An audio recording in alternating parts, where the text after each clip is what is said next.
repentant. He remembered his master and the good friends in the mountain, good disciples. So he went back there, study with him, think no more of the luxurious life, and then became, of course, he's the big disciple of Milarepa, huh? And all of the story of Milarepa is him, Rechung, who wrote and recorded. Yeah. Okay, that's just one of the disciple story.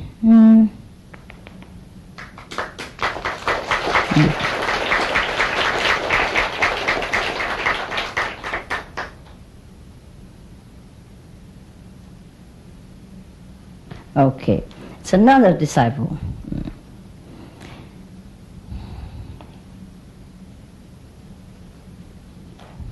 In Tibet or in India before, to be accepted as a disciple is a very difficult thing. Except some of the exceptional case, Otherwise, very difficult. You learn from Milarepa, huh? Okay. Probably because these exceptional people have so heavy karma also. Yeah, they were so clever. They learned everything good, and they learned black magic, and they killed many people. So karma so heavy. So the master didn't want to accept it. Yeah? But even then, there are some modern disciple also no karma, but the master also take a long time to accept and have a lot of tests. Yeah? Like remember the master, the Grand Master of Yogananda. Yeah. His name is Mahere Masaya. Yes. When he went to see the Babaji, he made him lay down in the snow all night or a long time, many nights or one night. One night only, but to lie in the snow one night. If you don't have really good blessing from master, you die, huh? And I didn't hear that Masaya had learned any tumor heat to keep him warm. No. Just throw him out and lay in the snow for a long time like that. See? And one of the disciples of Babaji, he used even fire to burn him. You remember? Huh? Babaji is a great master, huh? Soko, huh? Supposed to be, huh? And he still used that kind of very, you can call barbarous way to burn the disciples of karma. And those who can be with him already great, you know what I mean? Who can fly around and, walk on snow and things like that without being harmed. So, when you read all this, you're scared to be disciple, huh? Luckily, I didn't read this before. I only read this after I became master. So I was blind, love make blind. I went all over place together with the bears and snakes and rattlesnakes, scorpion and all this. I didn't know anything. I was blind. Stupid. Stupid people, God bless them. Protect them because they're too stupid. I can't help themselves. Now, if you tell me to go back to the Himalaya, redo all these things that I did, I would give you $1 million and stay home instead. I say, you go, I don't go. Yeah, when you went to the open toilet and the bear was next to you and he just suddenly, you didn't know, and in the dark, and he just, a whole just one noise, and that will make you, make your heart go to the wisdom eye and stay there forever. Yes, it's all dark and you just hear that noise, and the bear when they howl, wow, so big, so great, the noise. And in the Himalaya, the echo, the echo makes it even more terrifying. And you might just throw your sleeping bag anywhere it is and run. But God protects the stupid, like me. Yes, because when looking for master, I was kind of blind. Women don't go alone in India. It's dangerous. People look down upon such a woman. And I have only 2 pairs of clothes, thinner than this. I run in the Himalaya. Don't catch cold ever. And sometimes the clothes are so wet, they don't dry. And I don't have money to buy even fire. I just sneak around people who has fire, and hang my clothes with my hands. So a little heat would come, and the clothes would dry quicker, better than nothing. And meanwhile, you keep a little bit warm. Yeah? And my shoes were soaking wet all the time with the Himalaya snow and rain. I was blind. I was totally crazy, I think. If I am normal, I wouldn't have dared to do that. I was so crazy. Sleep on top of muddy and wet floor with sleeping bag.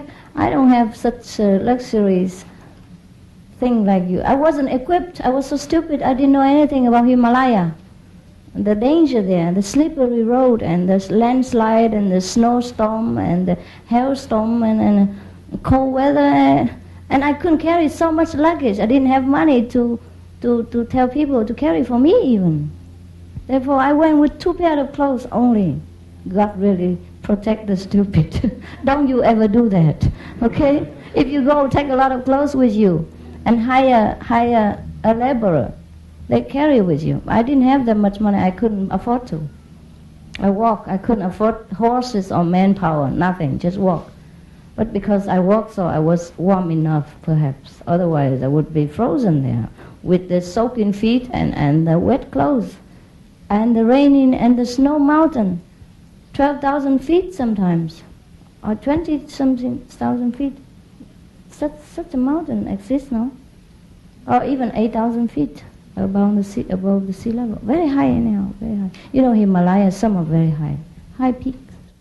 And it's terrible. I was crazy, I think. Just like when you fall in love, you don't know anything. You don't know the danger of marriage. You don't know the bondage. You don't know the future. Yeah, and know nothing. You just know the love and the person you love. Just the moment. People who fall in love are also in kind of trance. Yeah, in kind of samadhi. What kind of level I don't know, but they're happy in it. But this kind of samadhi easily dissolved, quickly broken, have side effect. That's the only problem. Okay, now we go back to Tibet. There is in another temple, according to Madame Alexander, in the Mystery of Tibet. There's a temple, and there's a lama. Lama doesn't mean monk, okay? Lama means everyone who has passed the examination in the Tibetan monastery, who might be or might not be monk. But all the monks have to pass this, or lama degree, okay? All right. If he's a learned monk, it's some of the laborer monks is different, all right? Some of our kind of guardian monks are different things, all right? So now there's a lama who study very hard and meditate. He always do retreat alone and really very, very diligent in his practice. He can sit all day long without moving, etc. Huh? Can you do that? No. I can't even. I sleep. Okay. And he even can already practice, he control his breathing so that he don't even have to breathe, or he can, no, the breathing has become so fine, you know what I mean? The people who say, stop breathing, that doesn't mean they really stop breathing, those yogis, yeah? They control their breathing until it's so fine that even you put a hair in front of their nose, it doesn't move. You know what I mean? Because they're breathing inward. They become breathing so fine, which the Chinese Zen tradition call kind of turtle breathing. Turtle breathing. That's why the turtle can live in the sea, in the water, because they turn the breathing in a different way. You know what I mean? So in the Zen tradition, call like that. Yogi, they call it stop breathing, but actually it's not. So fine. It's become like non-existence. Okay. So now this lama has already reached this level of non-breathing, or turtle breathing. Man become turtle. That's great progress. At least, okay. Alright, now so, and then he want to learn another step further, learn the tumor heat, which they use the heat from the solar plexus in the abdomen to heat their body, understand? So that when they go into the mountain, the Himalayan mountain, people with cold, in the winter even, they never get cold. They don't have to wear any clothes. They just clad themselves with a thin cotton sheet, thing like that, I've seen these people in the Himalaya, plenty of them, no problem. And they look so fine and healthy and pink, walking in the snow with just a kind of short pant. Or kind of, they call it longi, what? No, dhoti, Indian dhoti, Thing like that. Small one, like you wear underwear, And walk around in the mountain, the snow mountain, no problem. Probably that's why many people when try to talk to me and worship me when I walk in the Himalaya, because I wear only a thin pair of cotton tunic, like what I wear now, just thinner even. Because they think I have this kind of, skill of tumor heat, of solar plexus heat. Actually, it wasn't so. I walk and I sweat like hell. How can I even feel cold? When you walk very hard to catch up with other people, because sometimes they walk in the group, If I don't catch up with them, I get lost. I don't know the road. I have the map, but in Himalaya, the map change all the time. The Indian people map change all the time, and the direction also change. They always tell you go straight ahead. Doesn't matter where to. If you ask them direction, they straight ahead. You know what I mean? Yes. Therefore, I walk sometimes with other people, even one or two, just not with them, but together in some distance, so that I know the road where to go. That's all. And so I walk and I sweat so much. How can I even have a chance to feel cold? So people probably, because they wear a lot of thick clothes and they get cold. Yeah, they walk but they still feel cold. I don't know why. And many of them are on the horseback. You see, also carried by laborers. Yeah, and therefore of course they feel cold. If you don't move. You stand on a horseback or stand on people's back. You stand on the kind of pelican, the small car. No, people carry sedan chair, yes. Then of course you feel cold. And they wrap themselves with thick blanket and thick woolen clothing like that. And they watch me, with a pair of cotton a tunic like this and walk around. They probably think I was a saint. No wonder they came around and want to talk to me. And one family even want to marry me with her son. And her son just about 20 years old, 20 something, just had a PhD in law, and she was a doctor, medicine doctor, and her husband also a lawyer, but they want to marry me. I said, forget it. I'm too old for him. They can't believe it because I look young, I look young. So that's the way it is. So if you see me again in the Himalaya with one cotton trousers, don't think I have tumor heat. I never practice. Okay? It just God protect the stupid. I told you already. Because I was nothing more but God. I have nothing more in front of me but God. No family, no money, no... Yeah, I have a little money, but just enough to eat a few chapatis every day and no more. And to have a bus ticket, which is very cheap in India, just like nothing. A few cents or a few dollars, so no problem. But I have to stretch it, because I don't know how long I will stay there and how long I will run around India.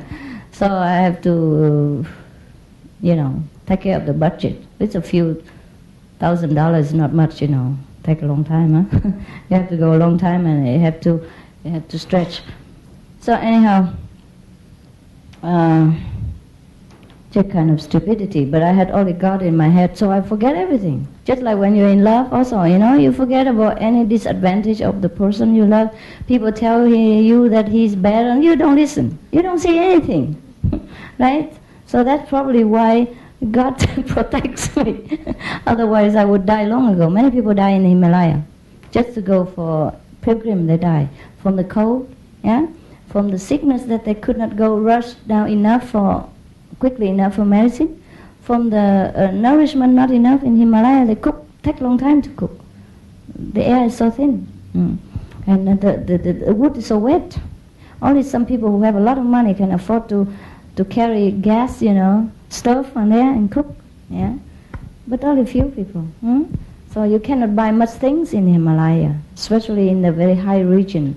No shop, and the shop sell only, maybe there is a shop, but they sell only a few bags of tea. They can never have a store. They're afraid of thieves, or they don't have enough money to buy a lot of stock, So every day they would sell maybe 50 chapatis and finished. Doesn't matter if you die there with hunger, they have no more. They have to wait until the next day, another car come, with supply, and people carry, because in Himalaya you cannot always go with car and horse even, you have to walk. But in some of the places people go with horses, or carry by, they call kuli, and grabber. Why I take too long on this? Where were we now? Okay, now we go back to Tibet. Just those by the way story to emphasize the main story. So now this person want to learn the tumor heat, means the use of solar plexuses. But the master of that place did not accept him. He meditate 20 hours a day, eat only once a day. And he kept the precepts, but the master did not accept him to learn this tumor heat. And so this monk, Lama, thought that his meditation is not enough. So he went and shut himself, do a retreat again for a long time, yeah? And he meditated without sleeping, without eating even. Okay, so he thought, okay, he came back again and asked the master to accept him. And everybody think he has no problem with it. But the master don't accept him. It must be something from inside, not outside, So anyhow, everybody thinks the master, something wrong with him. How come he's so unfair, Nobody saw people talk about the master who is unfair. Most of the master in Tibet or India, when they don't accept you, they don't accept. They don't talk, they don't explain. There's no need for that. They have enough power and reputation and privilege to do that. But this master, perhaps he's humble, perhaps he's gentle, perhaps he wants to avoid those gossiping about his unfairness in the temple. He explained to this man. He said, okay, all right, I think you're not yet ready, but if you want to, then I give you a test, all right? If you pass this test, then I will accept you. All right, fair enough? Okay, fine. So anyhow, the test is easy. The master tell him, if you can meditate, sit in this room for 1 day without moving, 1 day, then I accept you. Oh, so easy. For him, it's like children game. Because he practice every day, you know what I mean? Everything is just a practice. Even to sit without moving, it's just a practice, Just like people in the circus, they practice until they can walk on a thin, rope without falling. We can't do that. You know what I mean? Just practice. So, okay, he practiced very well and he came out. He said, oh, just 1 day meditate. Oh, no problem. He think of himself inside, He dare not say that in front, but inside very proud. And so, okay, accept right away, and everybody knows about that. And everybody thinks the master must be joking or try to make fun or something. Otherwise, maybe he's bored inside the temple, nothing to do. Try to make trouble for the disciple, because this man, not to say 1 day, 1 week he don't have to move. You know what I mean? No problem, because he already practiced long time like that.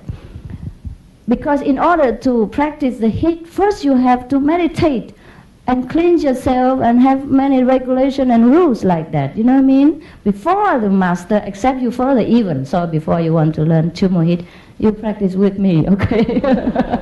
Sit to meditate 1 day without moving at least. All right. So everybody thinks this Lama normally already fulfill all these, precondition. So anyhow, why the master didn't accept him?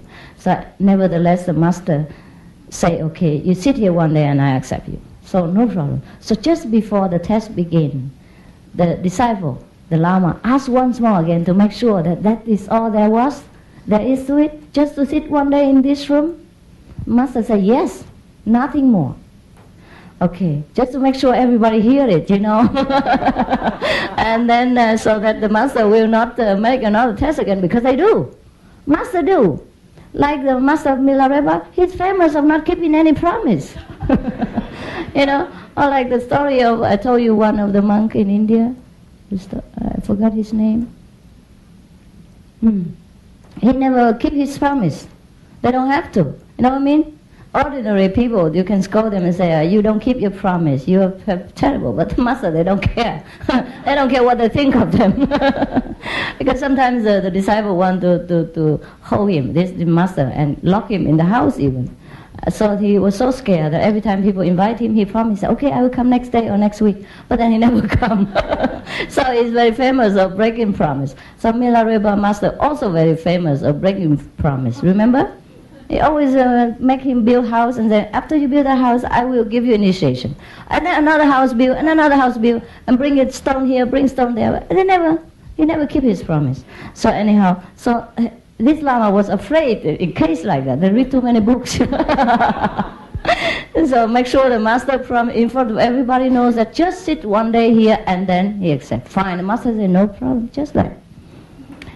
And then, okay, so the Lama came in the room, in front of everybody, saw it.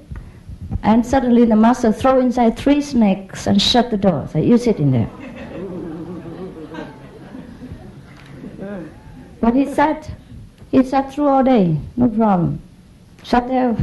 And then after the whole day, the master opened the door. And then still he refused him. The master refused the Lama. But still he is very kind and gentle. He explained even. The master never explained. Most of master don't explain what they do to you. They scold you, they don't say why. Even if you think it's not my fault, they still don't explain. Until you know it yourself. Well, you don't know, it's your problem. They're very sparing with words. Yeah, actually, you know it. Why? You know why, huh? It's good enough that they already accept disciples and say a few words.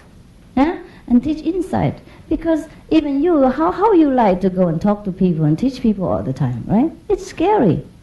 You have only a few children at home and you couldn't even teach. It's very difficult to teach people when they already grow up with a lot of fixed ideas inside their head and a lot of trouble, no? They misunderstand you all the time. So anyhow, the master here, very kind, and explained to him, and said to him this. How can a person like you progress any further? In the room, there are poisonous snakes, and you didn't drive them out, and you sit there with them. You're so stupid. Doesn't matter how high level you practice, what is the use of such a stupid and no common sense person? Yeah, just like that. Huh? You only, and he continued for this, you only pay attention to the technique, to the appearance of the things. Just like how to meditate well and sit all day, don't move, yeah? And things like that, sit correctly. But you don't pay attention to your inner movement, your inner turbulence. Then, it doesn't matter how you practice, or even if you practice the tumor heat or some from solar plexus, it's no use to you. It's no use to anybody. What is the use? Okay? Until that time. Then the Lama finally understood that the 3 poisonous snakes that the master throw inside, as is his own poisonous snakes inside. Greed, tham sân si, greed, anger, and attachment, lust for things. So, can you understand clearly what the master meant? Yeah?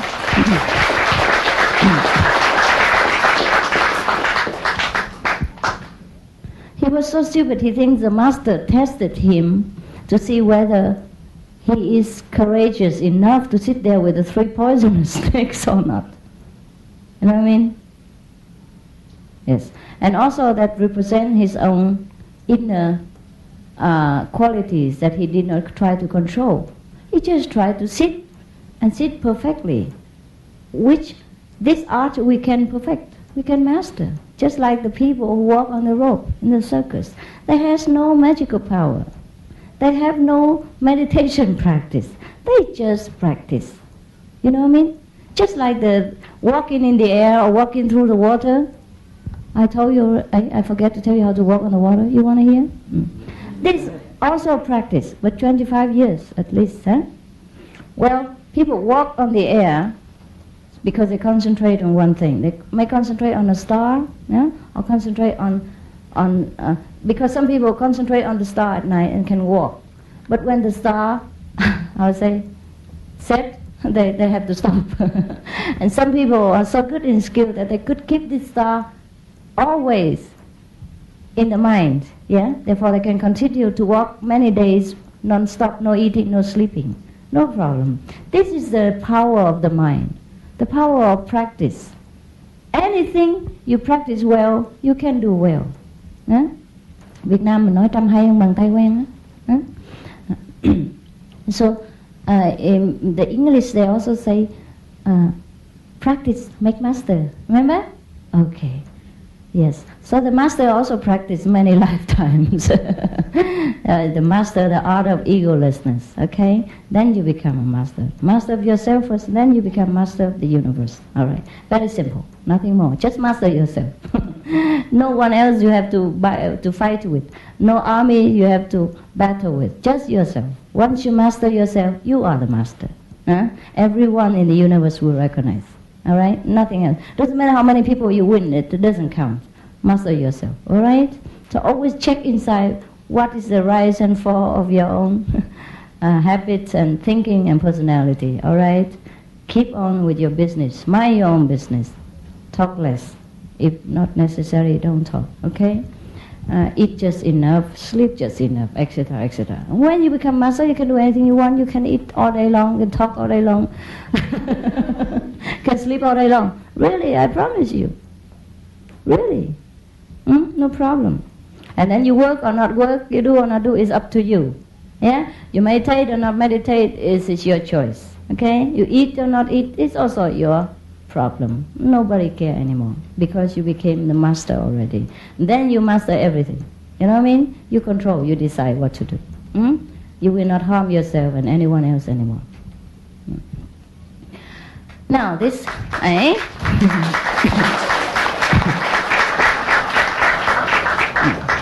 have not talked that good, no?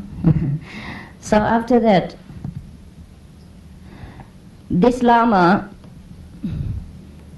bowed to the master and thanked him for explaining to him what it's all about. And the test finished and he has failed. Everybody thinks he won because he was so courageous, sit there with the 3 poisonous snakes. Yes, many of us do that. Many of us shut our heart and mind and sit day and night with our 3 poisonous snakes and not afraid. But we are afraid of the communists, afraid of the guns, the thieves, and we are afraid of the neighbors who are vicious. We are afraid of the scorpion, afraid of even the crutches. We are afraid of other people who are not nice, who are not gentle. But we're not afraid of the poisonous snakes that we lock up inside our own beings. Understand? So this is also a good lesson for us. Try to throw these poisonous snakes out. And then we are free. Okay? Because sometimes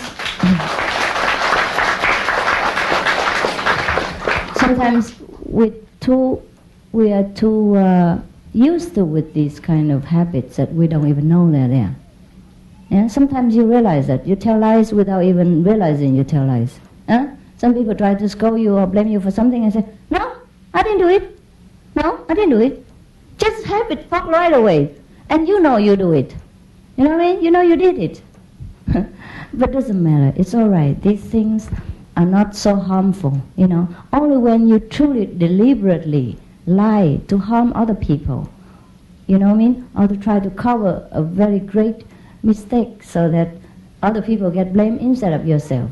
then it would become a very grievous thing, and you try to take care that you don't do that. But those with habit, and then you repent right away, that's all right. You know what I mean? Yes, you don't do it on purpose, and you don't harm people, all right? You don't deliberately harm people. Then you try, even though these also no good, but at least you have it, and it's no good, and you try to minimize it, understand? So these are things that you should take care. Today I have told the representative to filter you. Just say whoever keep the precepts cleanly, who meditate diligently can come in. I know some of you are not qualified too, who came. I know it, but nevertheless, I let you come in. It's only you have to answer to your own conscience. It's not me who accuse you or try to tell you that you're a bad person, or you try to tell lie to me. It's not true. You just have it. You don't check up yourself that cleanly. You think you're okay. You think you meditate very well with the 3 poisonous snakes inside.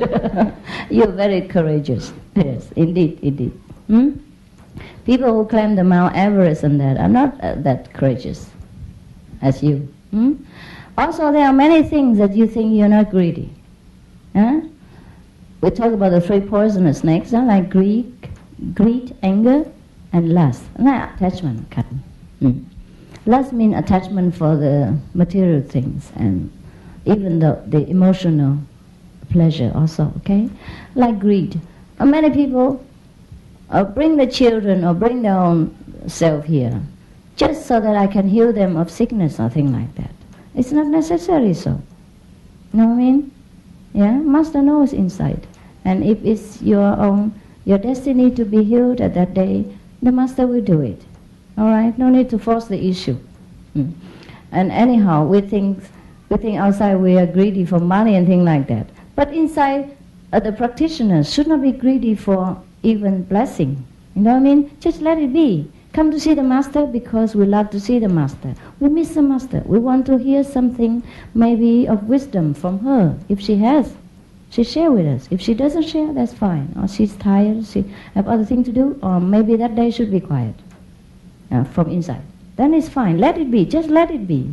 Do not try to force the issues. Always put your sick children in front of me and make noise and disturb all the congregation. Even if I have a little blessing to give you, the karma you created with all these saintly people, already too much to cover it.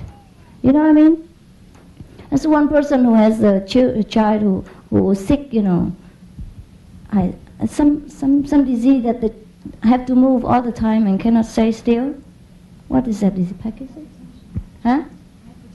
Hypertension? Okay. Always moving and cannot keep still, yeah? From childhood. And then she always put her in front of me. This really, it's really, how you say, it's just a macois, just sadist, like people, you must know how I feel for the suffering people. And then you make me suffer like this for hours long. Huh? Yeah, fine. I know that person, and she don't have to always push it in front of my nose like this. I know them already, and they are initiated, one of the families, and then the family I know. Always a chance to see me. There's no need to always push the child in front of me, make me suffering. The first. Second, all the people suffering because they sit behind her and they know everything. They're distracted, and feel the suffering also. So you don't have to push the suffering on the people like that. This is a kind of poisonous snake also. You know what I mean? It's not necessary that you're greedy for money or fame. Anything that don't belong to you and you try to snatch, spiritually, emotionally, or financially, anything is greed. Understand? Or try to sit in front of the Master even though you know that you should sit behind. Because, compared to with other people and snatch their places and things like that. It's fine, everybody try to sit in front, that's okay. I don't mean you, I don't mean like that. It's not like that. It's not like that. You must know it inside those people that I mentioned. Always try to squeeze in the front. Even those, I already say, for example, don't understand Chinese, don't understand Vietnamese, should sit behind. Only the people who understand Chinese or understand English sit in the front. Sit behind so the translation won't disturb the other people, for example. And I don't have to worry that some people don't understand and feel frustrated and bored. Always like that. But always sit in the front. And then don't understand anything. And when other people laugh, she just sit there.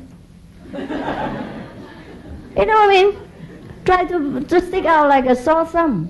Or feeling agitated or apparently agitated. Make trouble for me. And I always keep wondering, what's wrong with her, you know? Think like that. You know, what for? What for? You know what I mean? Just try to be normal. Act accordingly, you know. By the way, the Western people sit in the front. That's all right. That's the law here. You know why? Because most of you are not used to with sitting cross-legged and so tight. And most of you are, the appearance are a little bit larger. So I try to put you in the front so you're more comfortable. Of course, all of you like that because this is normal. The Eastern people, they sit, they like to, sneak together, glue to each other, scratching each other sometimes. And the Western people, they don't like it. They're not used to it. Therefore, it's better to put them in the front so they don't get disturbed and they get more concentrated to listen. That's all. Okay? Not that I discriminate or that, not that you are Westerners are better than the Eastern people. It's not true. Okay? So therefore, when you sit in the front, don't feel guilty. There's nothing wrong. It's okay. I don't mean you. I mean the people who deliberately to solve their problem in front of me because that day they have problem or they always have problem or they have something and they try to sit in front of me and, offer all their problem very obviously into my nose, softly like that. And you feel very uncomfortable. You know what I mean? I am here for all of you, not for one or two. So if you think you could disturb people because you run away with diarrhea all the time, then you better sit behind. Or if you cough too loud, sit behind. That's all there is. Next time you're all right, you sit in the front. Don't always try to solve the problem and to spread the problem to everybody around you, and master included. Huh? I don't mind if I'm with you alone, but a lot of people, if you distract my attention, it's no good for everybody. And if you distract other people's attention, it's also no good for them. Anyway, it's no good.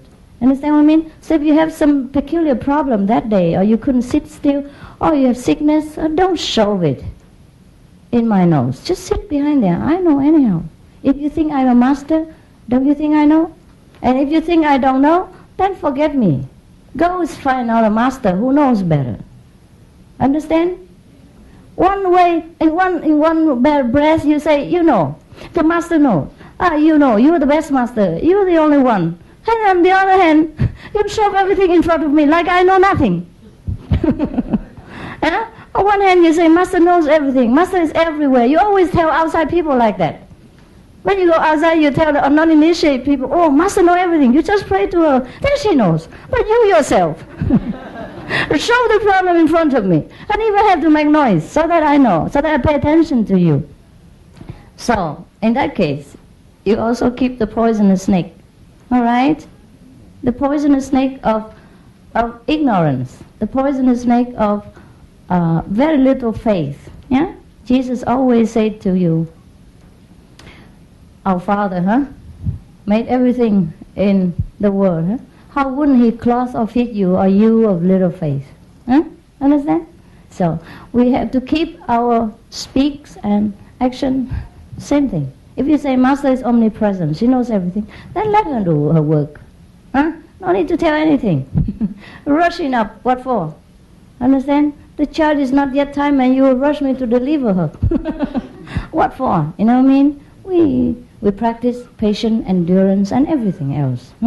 There's also a kind of greed that most of people who has problem always commit. Yeah? And they think they're not greedy. They're already body, speech, and mind all clean. All clean, I tell you. Some of you come and I get headache for 3 days. All clean. Very clean indeed. Your clothes are clean, your hair clean, your nails are clean. But you're not that clean.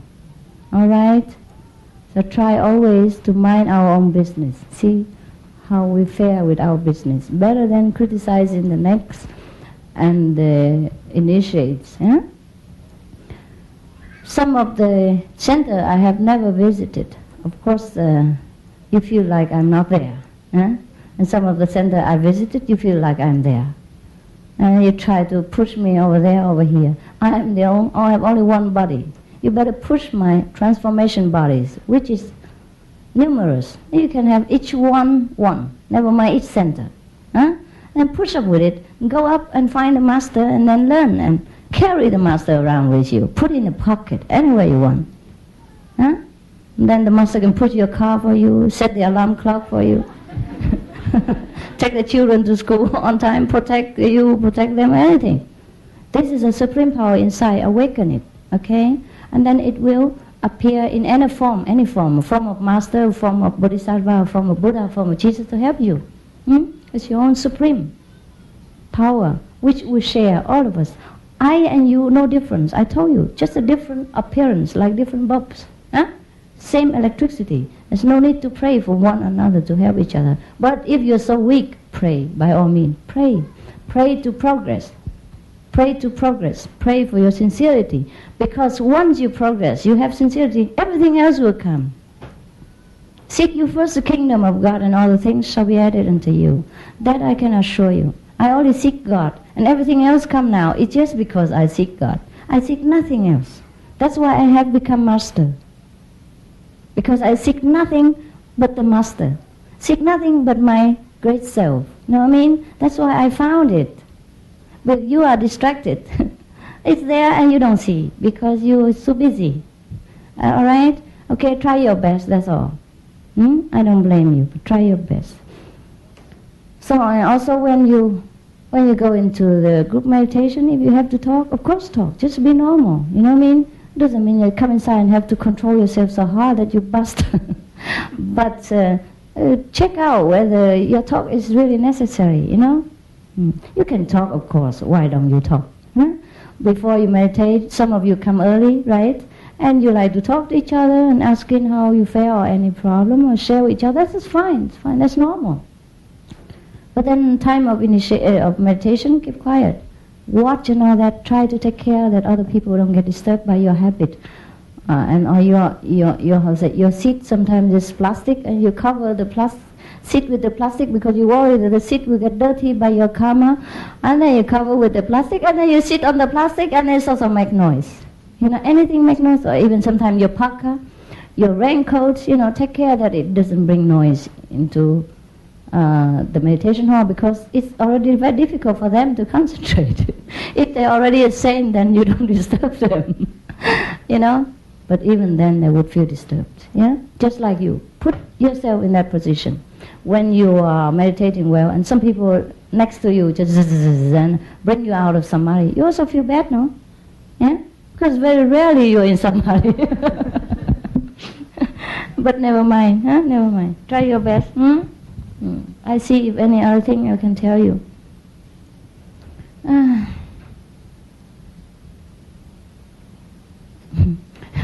By the way, we talk about the tumor heat. Some of the master, some of the master who practice the tumor heat, yeah, from the solar plexus, and they are warm all over bodies. And they live inside the jungle, so they don't wear clothes. Sometimes they don't even have clothes to wear. They do not care. First, they don't care, or second, they don't have clothes to wear, because not all of them have people who offer their clothes to wear. So they just don't wear. That's fine with the Tibetan and the Indian. Some people don't wear it as a sign of renunciation, you know, so that they don't have to depend on material support anymore. If they have it, they have it. If it's worn out, they just leave it. They walk in naked all over places in India, mostly in the Himalaya region, not so much in the plain, yeah, not so much in the city. But even then, they have it. Even women go around naked. There is a master woman, Muslim. She don't wear any clothes. But woo, if I do that. Lo and behold, if the Master Ching I do that, I become famous right away. I mean, I'm already famous, but be super, super famous. I have not even do that. I already got famous, you know. I always threaten that if you criticize my clothes all the time, I don't know what to wear anymore. I shall wear nothing. Just as a joke between master and disciple, but then the people still don't like it. They say I have no virtues. No, how say? No virtues, no. Đạo đức là gì? Virtues, huh? That I'm no good. Lousy, up to nothing. Fine. Wait until I do that, huh? I might. Since I already have bad reputation, what else do I care? Huh? Not even. Because if people always criticize, you don't really know what to do, to wear or not to wear, you know?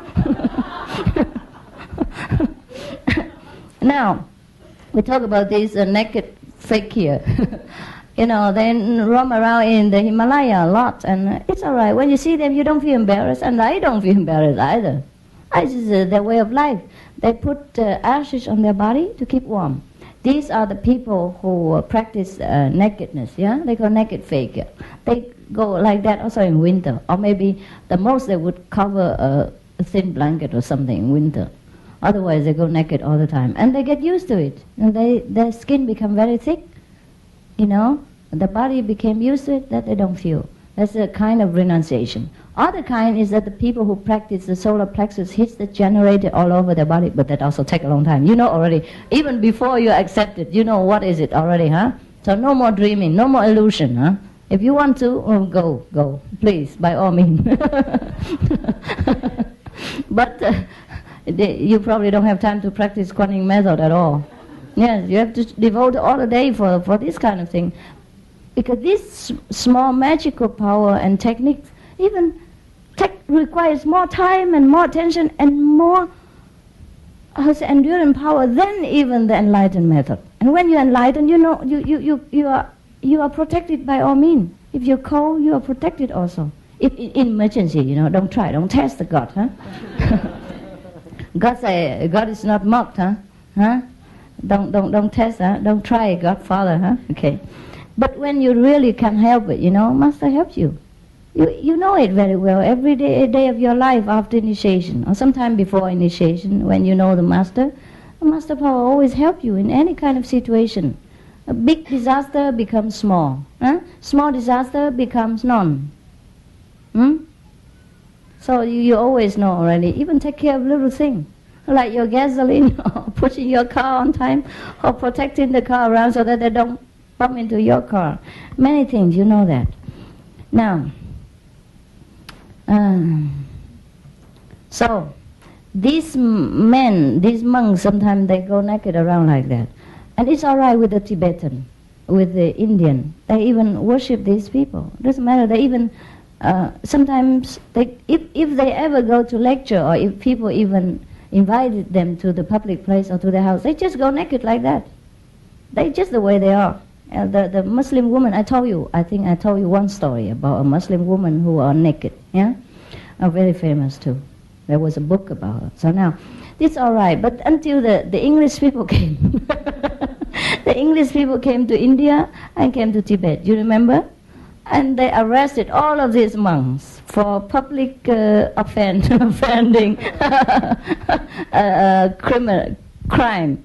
And they arrested all of them. Some of them have magical power. So if they arrest them today, they saw him sitting on the roof next minute. Or run around outside. There's no wall can separate them. Some masters also have magical power. They can dematerialize themselves. Yeah, they learn that. Just like some people, some monks, they have learned the art of walking on the water. Now I forgot. Now, to walk on the water, it's also as easy as walking on the ground. Once you learn the art of, Ching, like walking fast. They don't have to touch the ground, you know. They just walk on air. They walk on grass, on the tip of the grass, without the grass bending down. Anything they can walk on. Similar, they can walk on water. But to be more safe, they can put a blade of grass on it. You know, just anything, so that they can have a kind of psychological support, that's something underneath them. You know what I mean? Then they walk on that blade of grass across the river. Don't try. Please, one advice, don't try. It is for the people who already practice many decades. 25 years at least, you know already. You don't believe me, go home and buy the Mystic of Tibet, Mystery of Tibet of Madame Alexandra. Any book of her you can buy. You can learn if you want to know what's going on in other country, how other people practice, yeah? If you want. Sometimes it's encourage us to also meditate, yeah? Try to learn. Sometimes it makes you feel like you want to throw away the book, throw away your husband and go to Tibet. But you go there, you find nothing. Many of the great masters already escaped, including the Dalai Lama, the famous and great one. All in India. I met them, and many of them. But if you really want to learn with them, it takes a long time. And you cannot always have illusion like to sit under the master's feet all day long and learn everything in one night. No. You rarely see them. Okay? And before you see them, they test you a lot, you know already, huh? But some people don't test, some masters don't test. And if they don't accept you, they don't. They just give you Om Mani Padme Hum, pat your head, and then here you go. Yeah? Some of the masters in India want to teach me the art of walking across the water. I say, what for? I can take the boat. Yes, that was a few years ago, even not long ago, when I went to India the last time alone to just have a look at the old places. But it's so different, you know. When I was blind in love with God, everything was beautiful and glorious. But when I walk back again, in all reality, you know, it's different. You know, I don't think it will suit your taste. When you see the 2 days before chapati digested all over places, I don't think you will have the taste to eat any more chapatis or milk. You know what I mean? Yeah. Talk about that. All right. And some of the Tibetan naked monks were also arrested when the English people went to Tibet.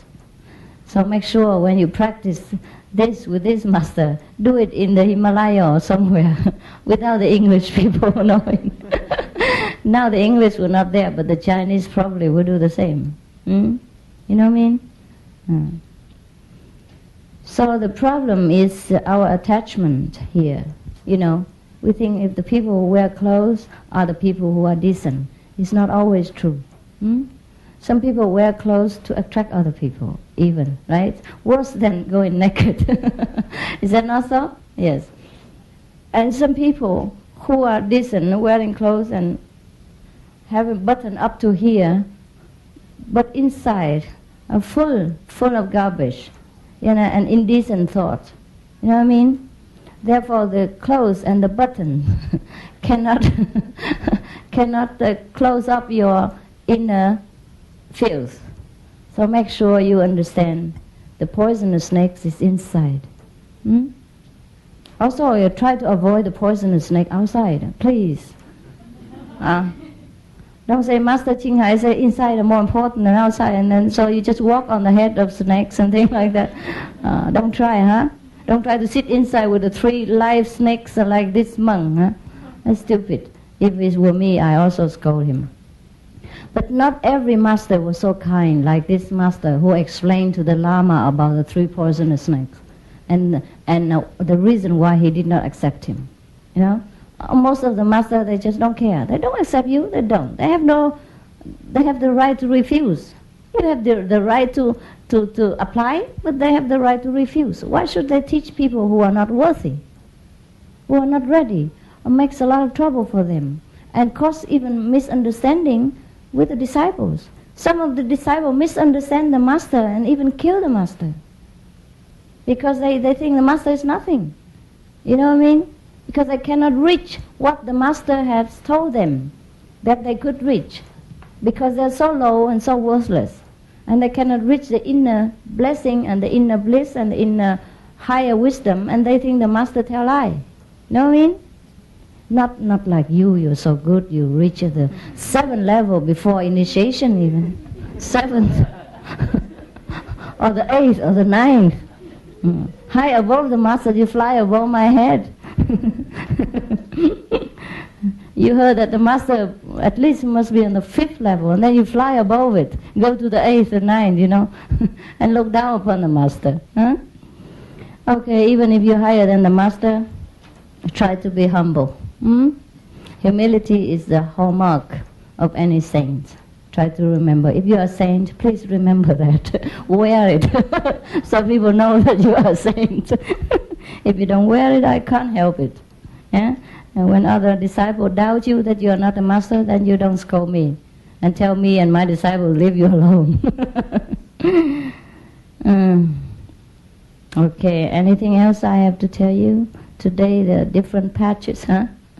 Different stories. You have enough? It's too hot? It's hot, huh? It's hot. But it's not as hot as India. Oh. In India, on the month of April or May, you can't even walk. You crawl. I did.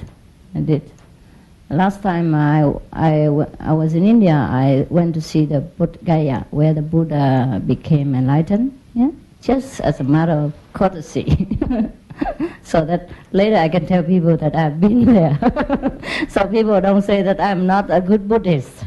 All right, but it was in the month of May or April. Oh, and I really crawled. 8 steps. It was like an ant, You feel like some mountain was in front of you and pushing backward. But probably I was sick. I was sick also at that time.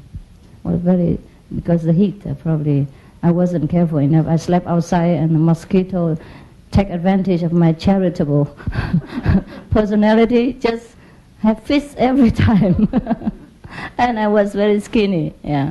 I didn't eat much in India. It's hard also, I never eat much anyhow. And I walk a lot. So it was hot and it's terrible. Like you're crawling, you can't even walk. You walk like this. 1 minute, 1 step, it takes too long. But anyhow, I said I wanted to go there, so I had to finish it. I had to go there because my visa is up, my money is up, money is out, so I had to do it. I didn't know when I have the money to come back again. At that time, I didn't have time and money like now. I have time, I didn't have money. And in India, now, even if you're English passport, you still have to go out after 3 months. Before you can stay forever. And many European and American people take advantage of that and stay for a long time and become God in India. Because they know in India, you walk into any house, you are God. People will treat you like God. Doesn't matter what they have inside.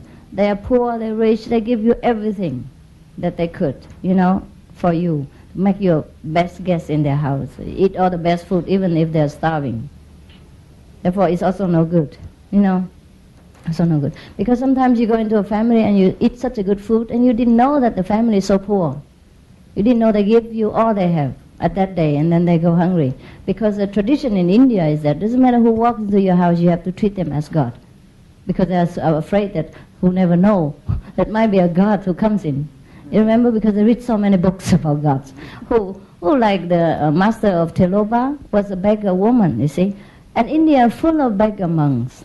And they're all treated very good, except in some of the Muslim region, then they don't treat them good. They throw stone on them. Even children were taught like that. I was very sad to see that, because any religion, you're supposed to teach the children behave well, and treat others courteously, as human beings each other. Never mind what robe he wears. But the children there were taught to throw stone at other religious people. Children, when you were young, you taught like that. You grow up, you kill people. You go into war. You know what I mean? But probably not only Muslim, other religion, also some are extreme like that. The Muslim religion are fantastic, are good, are real. But the people who follows make it bad. And they call themselves Muslim. This is not Muslim, right? Any bad religious people are not worthy to belong to that religion and call themselves Muslim or Christian or Buddhist or whatever. Even people just walk on the street, they don't beg, you know.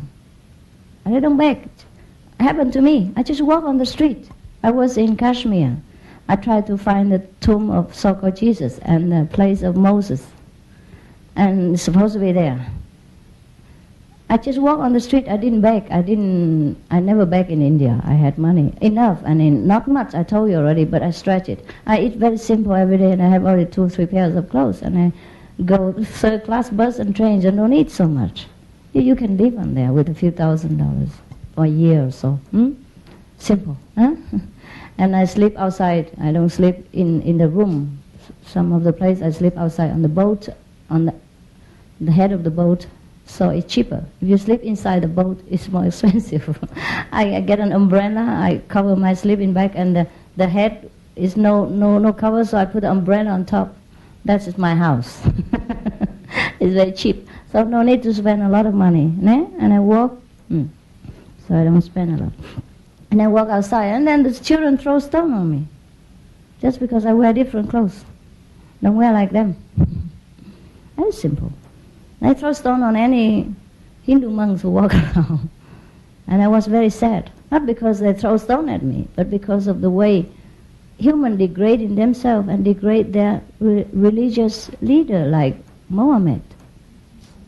Huh? You say they eat too much meat, that's why they are too vicious?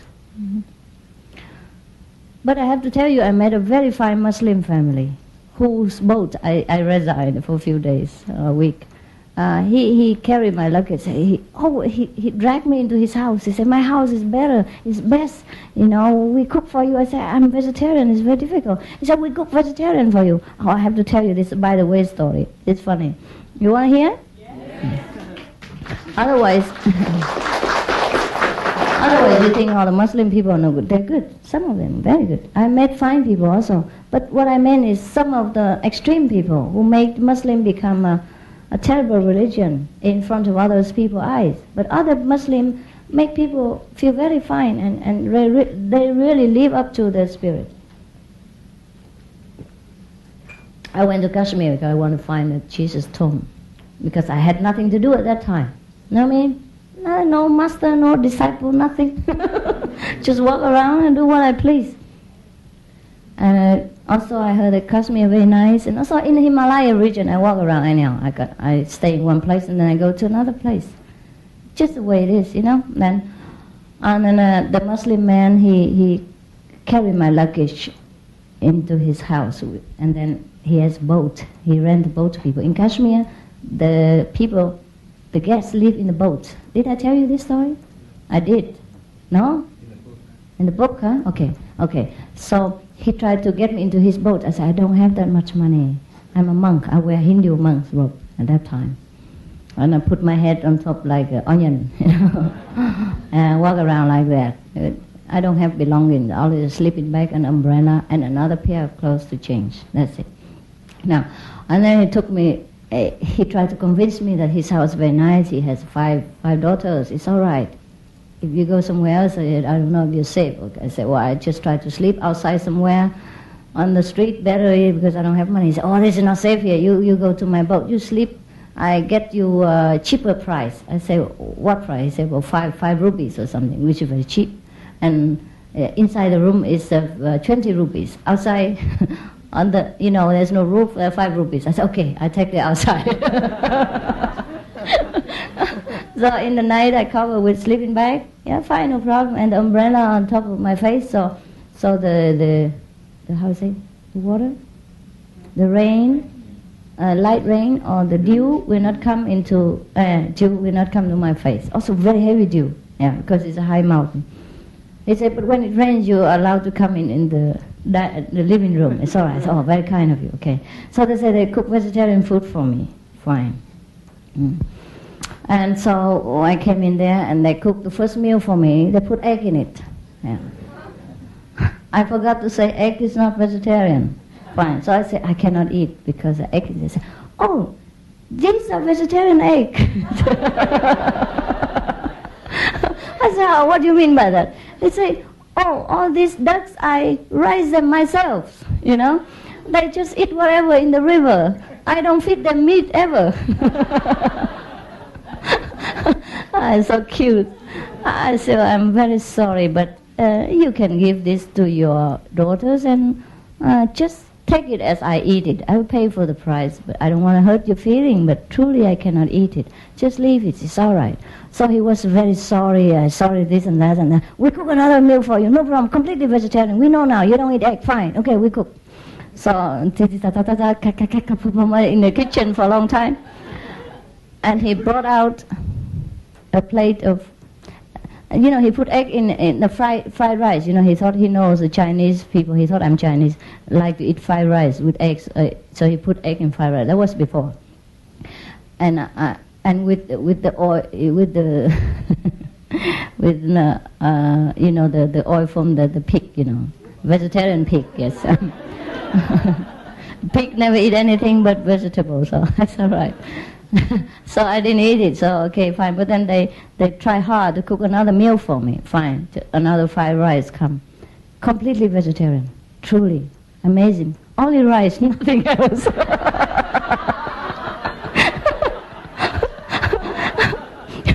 They are not even put oil in it, nothing, no, even a piece of peas, or, no, nothing, just rice put in a pan and fry. Just called dry fried rice, dry fried rice, completely dry. This is completely vegetarian, no oil, no, just salt. Salt and rice, it's so cute. And then I ate it and it was fine, it's okay. And then I went to sleep in my house, umbrella house. Everything's okay. And the next day I ran a bicycle. It's very famous there. Everyone can rent bicycle and run around the lake. It's beautiful lake. If you went to China, the place called Hangzhou, Xihu, yeah, that lake is similar to Hangzhou, except it's more beautiful because it was built by the kings of the earlier dynasty, and all the beauties and all the beautiful flowers and the rare trees and all that were planted around there. And in the park and the waterfall and things like that, so beautiful. It was the garden of the kings, yeah, including the lake as well. But the surrounding of that place is truly beautiful also. It's resided by most Muslim, yes. Anyhow, I went to see the Jesus place and I went around the lake, and then that's it I went. Every day eating vegetarian rice from this. So later on I tried to buy some chapatis outside. Chapatis, even though it's plain and nothing on it, but it is a whole meal wheat, and it's nutritious enough. And sometimes if you have enough, sometimes I have a feast also, I buy peanut butter, because it's very nutritious, and some raisin, and that should be fine. That's enough for you, really. No need to eat a lot. And drink chai, tea, Indian tea, milky tea, yes, and it's enough nutrition. Actually, the Indian tea, they cook milk in the tea in the milk. Not that the milky tea, but it's a tiki milk. Tiki milk, because they use milk to cook the tea in it. They don't use water. You know what I mean? Whole milk. And fresh milk, they use daily fresh milk. And not powder milk, except in a very remote mountain they use fresh powder milk for the guests. But for themselves they use fresh milk. Oh, the people in India, they're so fussy about tea. Every day, even if they're poor, they have people who bring milk from a long way for them, fresh, from buffalo milk. Not cow milk, buffalo milk. Yes, and it's different from cow milk. I think the taste is different. It's funny. It's more fragrant. Yeah, and then fresh milk they put into the pan and they boil it and put tea in it, and other seasoning, other spices. Yeah, so actually you drink milk, yeah, with some tea in it, and the tea without water. But of course, when they cook for customers, sometimes they put a little bit of water, but that's no problem because the customer don't know, and mostly the Westerner don't know nothing. And that tastes very well for the Westerner because they put water to cook tea and then they add a little bit of milk anyhow, right? They don't drink the way Indian people do. What is that? So anything else? I think I have told you enough. That's it, that's it. Oh gosh, oh God. Oh, should I tell you how people test the disciple before they teach them further? Hmm? You want to know? Yes. Okay. First, most people staying in the temple, right, and want to be accepted. I want to teach something special. If you just want to be a laborer monk, hang around and chopping wood and carrying water, that's fine. If you want to learn something more, like magical power or other enlightening things, and then you have to be tested. For example, here in a temple here, let's see. Just lost it. Okay, here.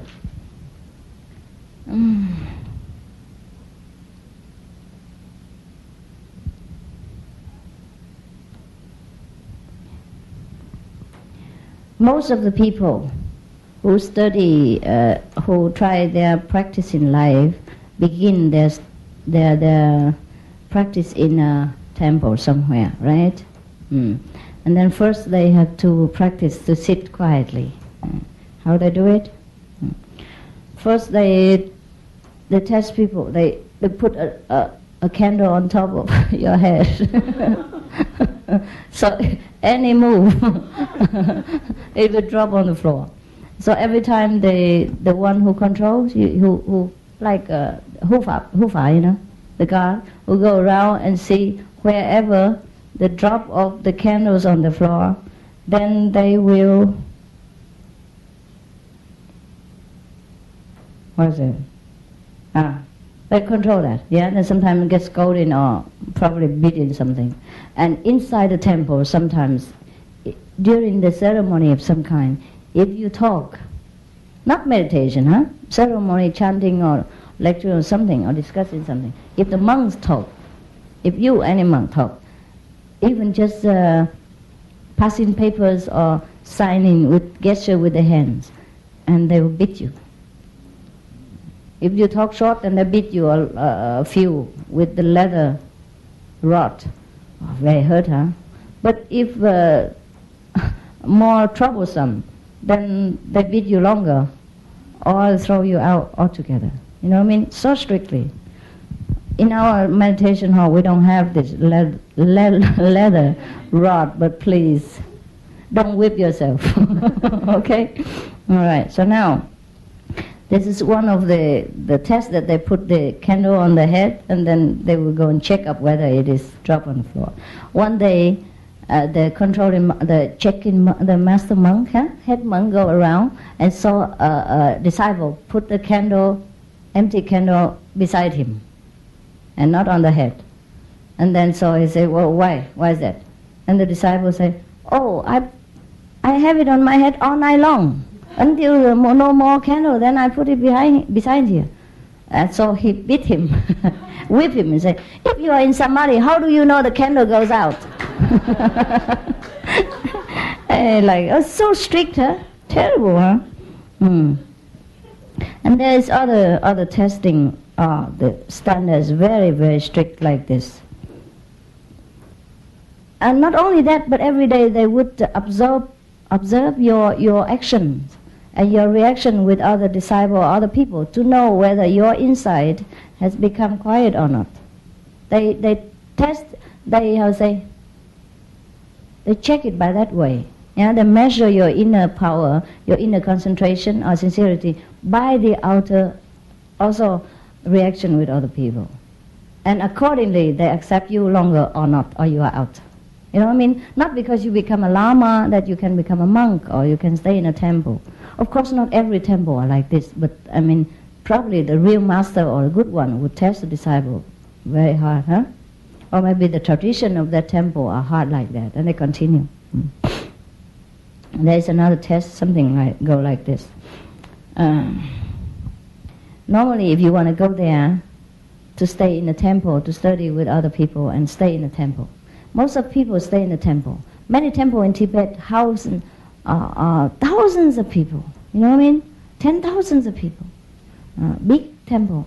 like one in Lausanne that they holding about maybe 20, 30,000. It's normal. You know what I mean? Or sometimes more than that.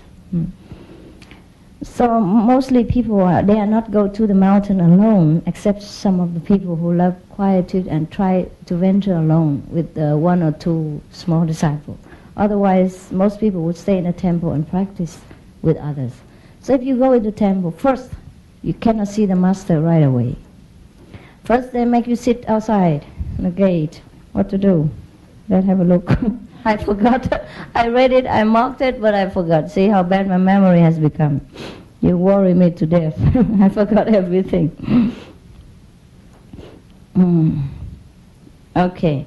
Then the master will not see you. You have to sit outside the door, the gate, or the door, depends. And then wait there. The temple people will give you a glass of water, full glass of full water, put on top of your head. Sit there. Just like when you sit in meditation. So any movement at all, or scratching, or even blowing nose, like me now, will spill the water, you know, and then you're not qualified. Just like that. Before you even step in the gate, you're not qualified already. No talk, no need talking. This is not fair, huh? You don't you think? This is just to test people to see whether they truly want to practice or can bear the hardship of meditation life or not. Some even children, they let them sit outside for many days in the snow. Children, to see whether they really want to go see master. But children, how can you test like that? But in Tibet, it is acceptable. Only the European people, they criticize. They think this is too cruel to children. And some master test the disciple, let them sit in the snow for a long time. But that's normal. But children even, if they want to come there and learn. Our children never have to sit outside in the snow, huh? I probably sit outside of the snow. You test me. And you sit inside. Test if the master is truly a master or not. You always test me. Okay. Anyone who sits without water spilling on the floor can see the master later. No, not see the master. The master will tell the kitchen to have another test for them. Kitchen staff who brought, because they sit there a long time, huh? Not only half an hour or so, huh? Long time in the snow or in the cold, probably hungry, huh? And those without spilling water, probably that day they're strong or they slept well already, so they don't move. Some unfortunate people probably didn't sleep well or sick or something and spill the water. Spill the water out anyhow. Those without spilling water, the master would tell the kitchen staff, bring delicious food, just cooked and steaming hot, go up and down in front of their nose.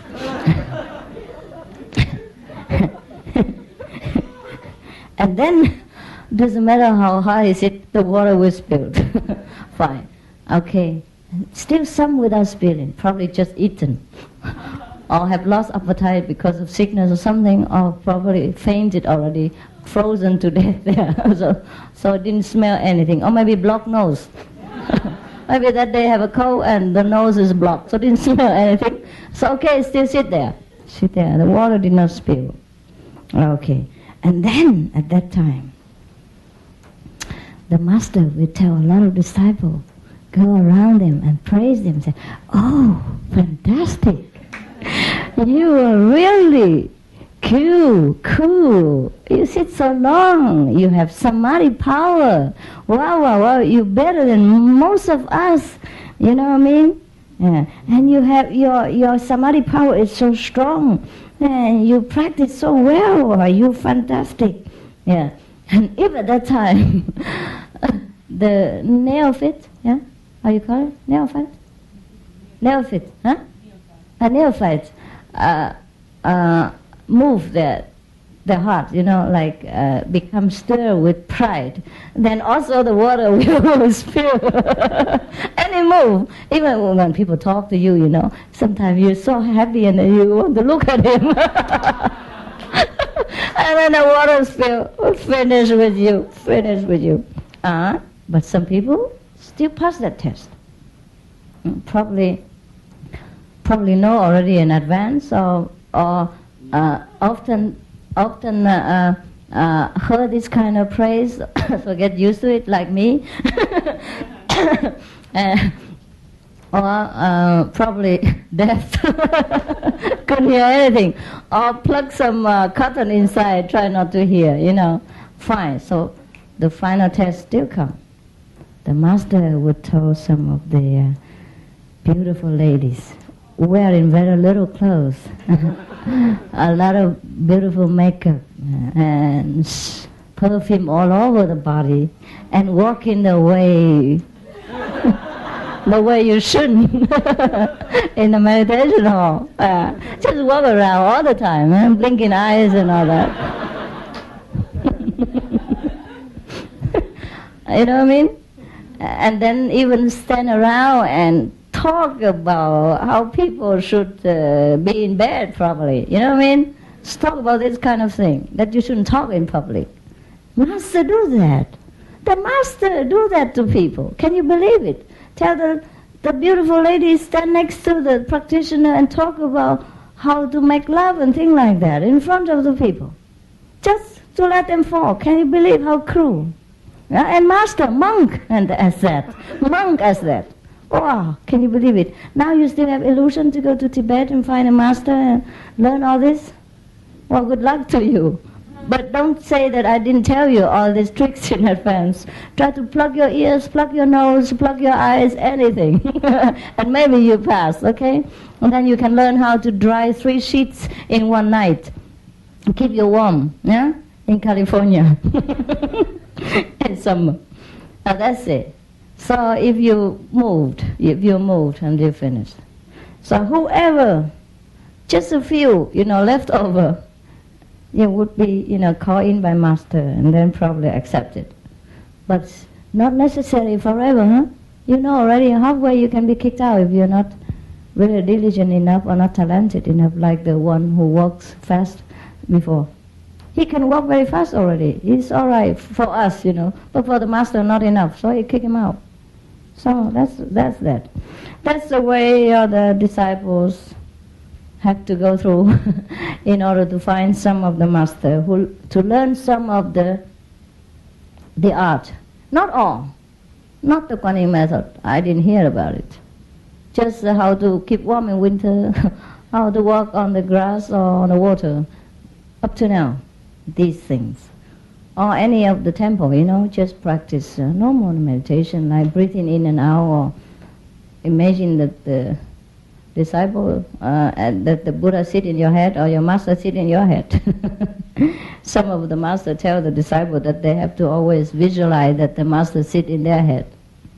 All right, until they truly can see the master in their head all the time. So one time they always go and test, whether you have practiced and mastered it.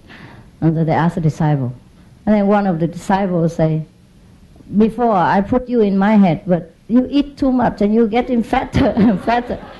So after too heavy, I put you on the floor and I sit in your head. Okay. Do whatever you want with my head or your head, but meditate, all right? And get enlightenment quickly. Know yourself. Thank you for coming. Next week, if you want to come, you can come. Any week you can come, but I'm not here. Okay? Don't say I cheat you. I'm always here, but in case you think I'm not here, that's your problem. If you want to, you can come, okay? All right. Bye.